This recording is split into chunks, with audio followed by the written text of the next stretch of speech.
உலகெங்கும் கிளைகள் கொண்ட Annamal institute of hotel management and hospital management படிப்பில் சேர்வதற்கான அட்மிஷன் நடைபெறுகிறது. மூத்த பத்திரிகையாளர் திரு ரமேஷ் அவரிடம் பேசுவோம். இணைப்பில் வந்தமைக்கு மிக்க நன்றி திரு ரமேஷ். இப்போ எம்எல்ஏ பதவியை ராஜினாமா செய்திருக்கிறார் திரு சி விஜயபாஸ்கர். இப்போ இடைத்தேர்தல் நடக்கும் அப்படிங்கிற பட்சத்தில் இணையுது விராலிமலை சட்டமன்ற தொகுதி அதில் அப்படிங்கிறத பார்க்குறோம். உங்களுடைய முதற்கட்ட பார்வை. திரு விஜயபாஸ்கர் உட்பட அஇஅதிமுகவிலிருந்து தொடர்ந்து பலர் வெளியேறி வருவது குறித்து எந்த விதமான கவலையும் இல்லாமல் திரு எடப்பாடி பழனிசாமி இருக்கிறார் என்றே தோன்றுகிறது. திரு விஜயபாஸ்கர் அவர்கள் தொடர்ந்து அதிருப்தியில் இருந்தார், ஆதரவாளர்களுடன் ஆலோசனை செய்து கொண்டிருந்தார். இந்த செய்திகள் எல்லாம் வரும்போதே கூட அழைத்து பேசியிருக்க முடியும். அதே போல இடையில 25 சட்டமன்ற உறுப்பினர்கள் திரு எடப்பாடி பழனிசாமியின் நிலையிலிருந்து மாறுபட்டு தனி அணியாக செயல்பட்டு அவர்களுடைய கட்சி பதவிகள் எல்லாம் பறிக்கப்பட்டு திரும்பவும் திரு எடப்பாடி பழனிசாமியிடம் இணைந்த போது நான் அறிந்த தகவல் 1 வாரத்துக்குள் அவர்களுக்கு பழைய பொறுப்புகள் அளிக்கப்படும் என்ற உறுதிமொழி அளிக்கப்பட்டது என்று நான் அறிந்தேன். 1-2 முக்கியமானவர்களிடம் பேசி நான் தெரிந்து கொண்டது. உடனடியாக தர முடியாது, உங்களுக்கு பதிலாக நியமிக்கப்பட்டவர்களை எல்லாம் அழைத்து பேசி 1 வாரம் 10 நாட்களில் எல்லாம் சரி செய்யப்பட்டுவிடும் என்று உத்தரவாதம் அளிக்கப்பட்டதாக நான் அறிகிறேன். ஆனால் அப்படி அளிக்கப்பட்ட உத்தரவாதத்திற்கு நேர் மாறாக இவர்கள் எல்லாம் திரும்ப இணைத்துக் கொள்ளப்பட்ட 2வது நாளே ஒரு அறிக்கையை திரு எடப்பாடி பழனிசாமி வெளியிட்டார். யாரும் பழைய பொறுப்புகளை தங்கள் பெயருக்கு பின்னால் போட்டுக் கொள்ளக்கூடாது என்று, அதாவது ஒரு காலிலே ஏற்பட்ட புண்ணை கிளறி விடுவதை போல அல்லது அதிலே மிளகாய் பொடியை கொட்டுவதை போல இவர்களை மேலும் காயப்படுத்துகிற மாதிரி அந்த அறிக்கை வெளிவந்தது. ஆகவே அவர்களும் தங்கள் வேலையை பார்க்க ஒதுங்கி கொண்டு விட்டார்கள். திரு சி.வி. சண்முகம் பொறுமையை காத்தார். ஆனால் அவர் பலரோடு பேசியதன் அடிப்படையில் பிறகு அதை பேசியிருக்கிறார் என்றுதான் நான் கேள்விப்பட்டேன்.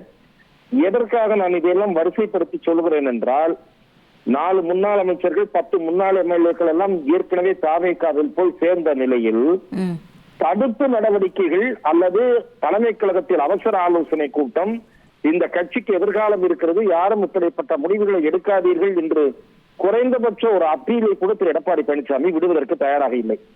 போகிறவர்கள் போகட்டும், என்னால் கட்சி நடத்த முடியும் என்பதை போன்ற ஒரு தோற்றம் ஆணவம் அவரிடம் இருப்பதாக இங்கு இருக்கக்கூடிய நண்பர்கள் என்னிடத்திலே சொல்லுகிறார்கள். திரு விஜயபாஸ்கரிடம் கூட சில தினங்களுக்கு முன் நான் பேசிய போது கட்சியில் இருக்கக்கூடியவர்களுடைய மனக்குறை தோல்விக்கான காரணம் இதை பற்றி விவாதிக்கவே அவர் தயாராக இல்லையே என்று என்னிடத்திலே சொன்னார். ஆகவே இதே கருத்தை தான் 1-2 முன்னாள் அமைச்சர்களும் என்னிடத்துல தெரிவித்தார்கள். ஆகவே அதிமுக சரிவில் இருந்து சரிவை சந்திக்கிற நிலை போய் வீழ்ச்சியை நோக்கி விரைவாக சென்று கொண்டிருக்கிறது என்று நான் பார்க்கிறேன். இப்ப தமிழக வெற்றி கழகத்தில் இணைவார் என்று நான் பார்க்கிறேன்.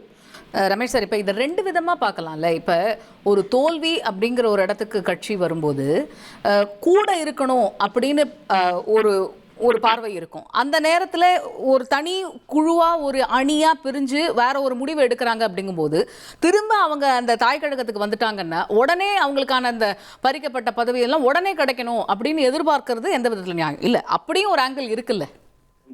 இல்ல, அந்த ஆங்கிள் சரியான, அதாவது வலுவான வாதமாக கருதப்பட முடியாதுன்னு நான் ஏன் சொல்றேன்னா, தோல்வி வந்தது இல்ல, தோற்ற பிறகு எவ்வளவு, அதாவது தொடர்ந்து ஏற்பட்டிருக்கக்கூடிய 3வது தோல்வி, சட்டமன்ற தேர்தல் தோல்வி, நாடாளுமன்ற தேர்தல் தோல்வி, மறுபடியும் சட்டமன்ற தேர்தல் தோல்வி, அதுவும் 19 தொகுதிகளிலும் 19 தொகுதிகளில் டெபாசிட் இழப்பு, சுமார் 80 தொகுதிகளில் 3வது இடம்.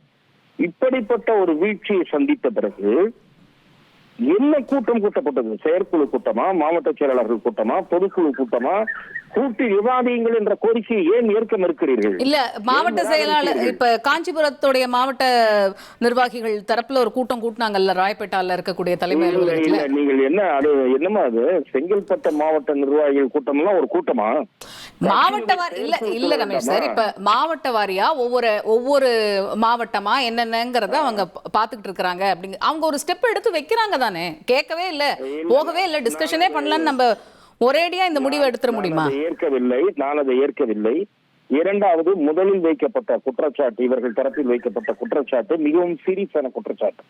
அதாவது திராவிட முன்னேற்ற கழகத்தின் ஆதரவிலாவது ஆட்சியில் அமர்ந்து விட வேண்டும் என்ற துடிப்பு என்ற பேச்சுவார்த்தை, திரைமறைவு பேச்சுவார்த்தை, அதற்கு யாருடைய ஆலோசனையும் பெறப்படவில்லை என்பது முதல் குற்றச்சாட்டு.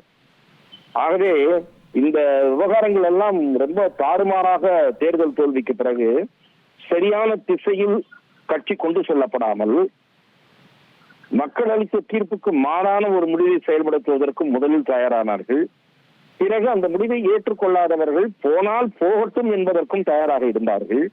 ஆகவே எனக்கு தெரிந்து இது தவறுகளை திருத்திக் கொள்வதை தவிர நான் எடுப்பதுதான் முடிவு, விருப்பம் இருப்பவர்கள் இருக்கலாம் என்கிற போக்கில் திரு எடப்பாடி பழனிசாமி செயல்பட முடிவெடுத்ததன் விளைவுதான் இப்படி தொடர் வெளியேறும் படலம் என்பது நிகழ்ந்து கொண்டிருக்கிறது. ஆங்கிலத்தில் எக்ஸோடஸ் என்று சொல்வதை போல வரிசையாக கூட்டமாக இனிமேல் கிளம்புவார்கள் போல் இருக்கிறது.